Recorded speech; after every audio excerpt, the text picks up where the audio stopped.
What is going on, guys? Horizon here, and today we are going to be taking a look again at a couple of replays here, and the point of this is to essentially show how consistency is such a big thing in Rocket League. First off, we are going to start out with a game that was a part of my demise back into Champ 3. This is probably one of the biggest throws in a game of Rocket League that I have ever had, and then we are going to follow this up by taking a look at a game where I think I played much more confidently, much better, as I climbed back into GC. Note, these games were literally one night apart. So from one night to the next, this is the difference that we had. So we're going to go ahead and hop right on into this first replay.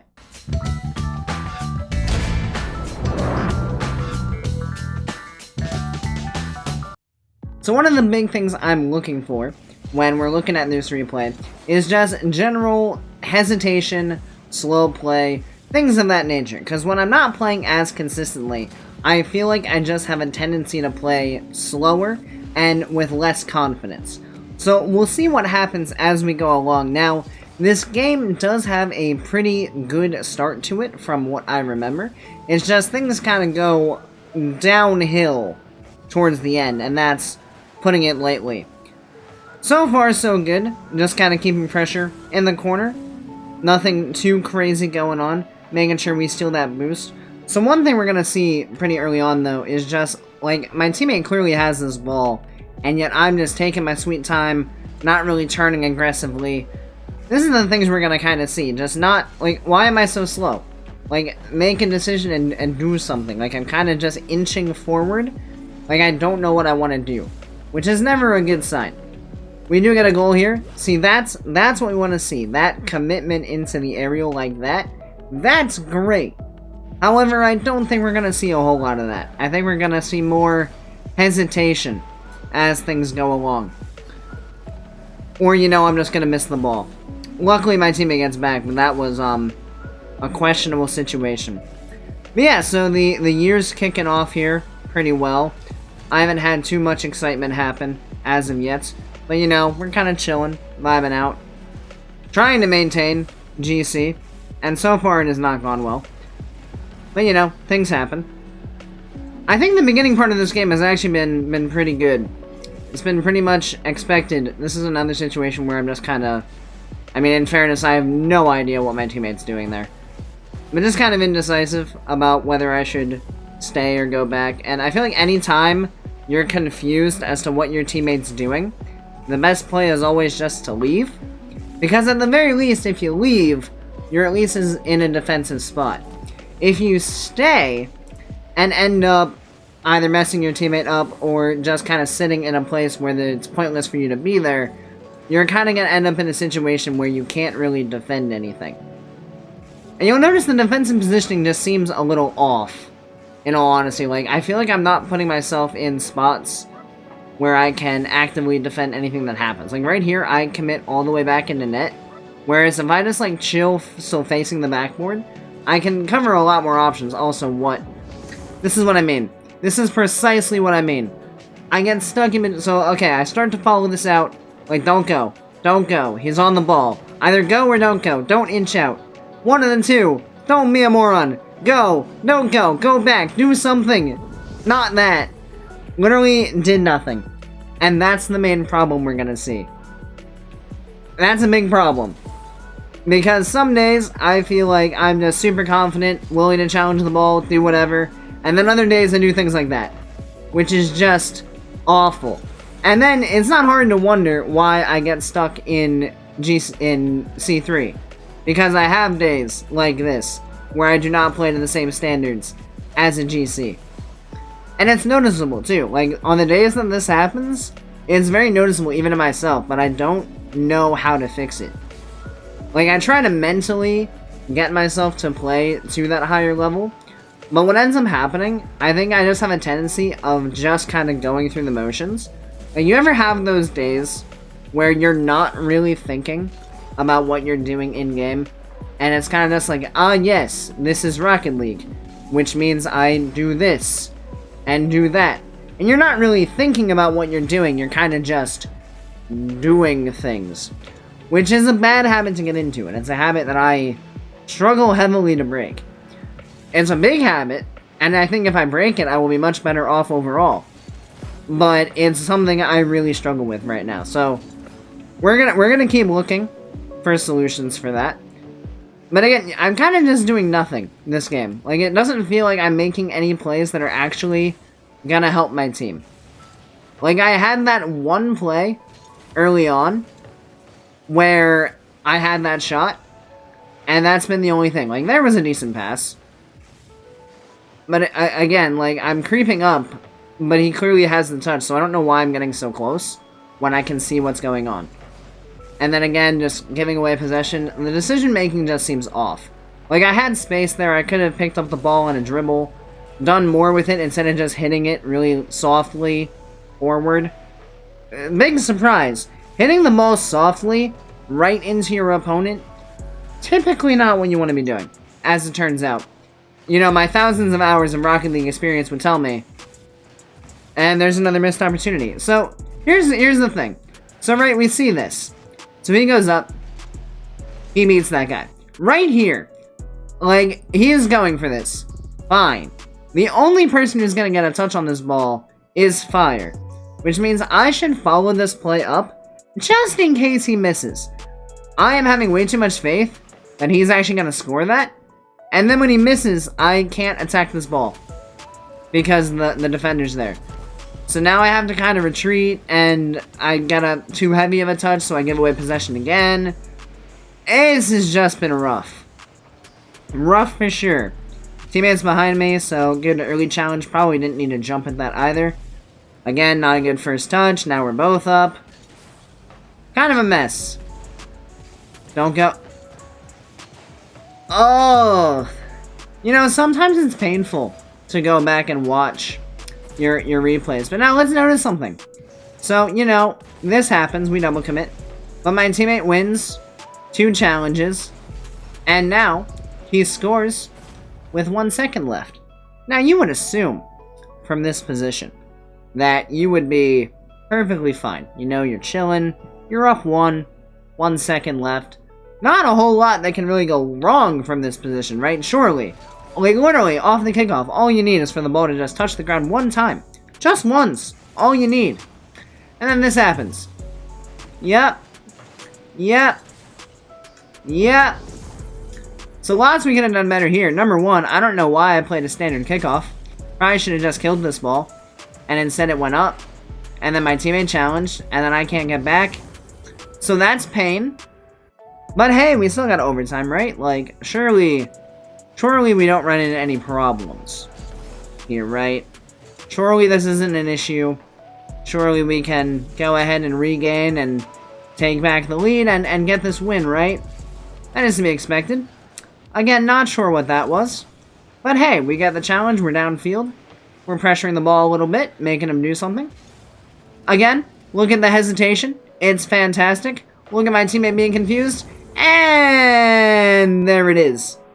Well, if that isn't the greatest game that I've ever experienced, I know, for one, that I have never played much better. But what we are doing now is we are going to compare that to where I started to make the climb back into GC, and we'll see just how much of a difference in gameplay that we can spot. So let's head on over to the next one. Alright, so here we are in a replay that literally took place 24 hours later. So we're going to take a look and see what differences we can spot. Probably a lot more decisiveness in terms of decision making. So you'll see there just the quick decision to make that fake challenge. Very good. The recognition of space, also good. We get 50'd, but you know, that's fine. Better to be 50'd than to have it teed off of us. No boost in this situation. So we're just going to apply pressure. Unfortunately, it kind of backfires on us, but not much that can be done in that situation with a 0 boost. Probably should have just left the ball for my teammate to signify that I wasn't going to do anything. But, you know, things happen. A little bit of hesitation there as well, but I thought I might have space. Should have used the right joystick to check to see if there was actually space. But, you know, things happen. And we move on. We're chilling. Taking the challenge, all good. Looking out for boost, and unfortunately that doesn't work out. So granted, this game is off to a much worse start than the previous one. For sure. But we are definitely going to turn it on later in this game. So we'll see what happens as we go along, and if there's any changes even in just this one. You'd expect that after being down 2-0, the playstyle is going to change slightly. Waiting to see what's going to happen with the dribble there, but we take care of the issue. Again, early, confident jump. Like, I don't have a lot of boost, but at least I'm confident with it. Same thing there, I missed the ball, but at least it's a quick decision. And we're going to go down 3-0. Now, granted, things don't look good. But remember, there's still 3 minutes and 43 seconds on the clock, and we have a lot of time to turn it around.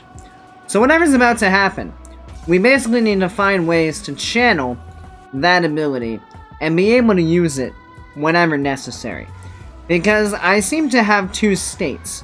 Either I'm really confident, or I'm really not. And right there, I was really not. That realistically should have just been a shot, but I was scared of missing. So I didn't shoot. Which, you know, is not the best thing that you want to be doing. But it's fine. We move on. And we keep going.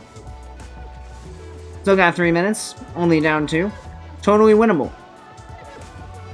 Playing until I know I can take away the touch, and perfect. Almost crushes the challenge through, but not quite. Making sure I cut off that pass, also very good. Low boost, but we're going to maintain pressure. So what you like to see, I feel like in this game I'm also much more willing to just maintain pressure on the ball. Even though I'm not really in a position to make a play on it, I'm still there, basically letting the other team know, hey, if you make a mistake, I will be here to capitalize on it. I know I'm getting beat to this ball, so there was no point in jumping. Now there is, and I put it in a really awkward spot. And then, luckily, we crashed the rebounds, and we got the goal. So, just like that, less than a minute later, we're all tied up. Things are looking good. Onward we go. With full of confidence and faith in our abilities. Just to get flicked. Again. Hey, remember that talk about just being really hesitant? Here it is again. Also, why am I on the sidewall when clearly my teammate's over there? Positioning. Questionable. At best. Questionable at best for sure, but can we regain? 2.5 minutes. Man, I wish I was there. But you know, we're gonna take control of this. Sure, we got stuffed, but we at least made an attempt at it. Here we go, quick turn. Aerial up, get the shot. Hey, look at that, quick turn. Confidence. See, it's confidence to make the turn. The more you hesitate before making the turn, the worse it is. So I think what we're realizing is that there actually isn't too much of a difference in what's going on between this game and last game. This might be a little bit faster. I might be a little bit more decisive in what I'm deciding to do, which is all well and good. However, in both games, like in the first game, I had moments where I played with this kind of decisiveness. I knew what I wanted to do, and I went for it. But I also had moments where I was super hesitant, super passive, gave them way too much space, and it caused us problems. Same thing in this game. I'm having situations where I'm out of position, causing us issues, and I'm also having plays where I'm really decisive. So what we're learning is that I am just really inconsistent, and I need to find a way to always utilize my brain, and to always think through what I'm doing, make decisions quickly, and be ready to execute on the play. Like, look at this. Like, I didn't want to aerial for this, because I wanted to be able to take this hard shot instead of, like, an aerial. And I knew he was coming down, so I made that decision early that I was going to play a low shot, went for it, committed, and it worked out. The worst thing you can do is get yourself stuck in between a couple of decisions. Because when you get stuck in between decisions, you can no longer make the decision fast. Because now your brain doesn't know which decision you're trying to make. So instead of being able to just go as soon as your brain tells you it's time, your brain now has to go, wait, go where? What am I doing? Huh? What's happening? And then you're out of luck. You're screwed. It's over. You're no longer going to meet anyone in the ball because they're going to make the decision faster. So that's the trick.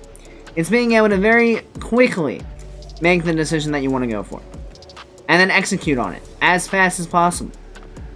Which is hard to do, and it is tiring for the brain, but you do have to find a way to get it done. And I think that's what we're seeing more towards the end of this game, is I basically just said, screw it, I'm just gonna go.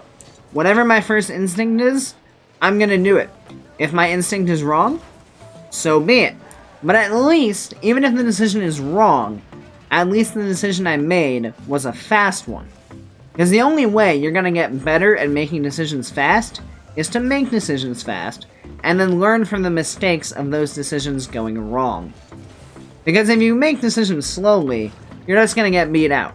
So even if you do end up making the right decision, you're gonna get beaten out by someone who made the decision faster, even if their decision wasn't as good as yours.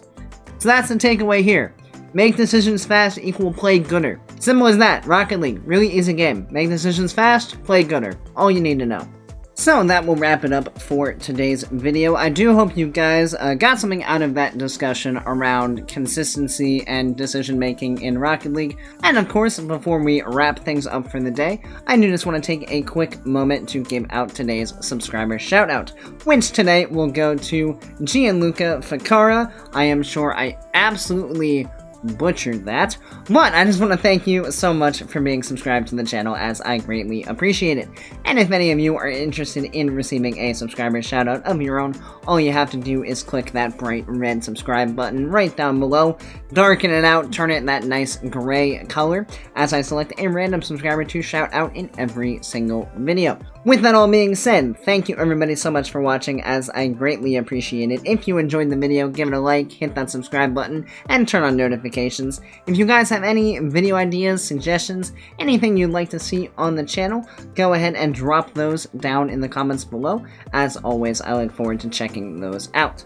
Have a great rest of your day, and I'll see you next time. See you later, guys.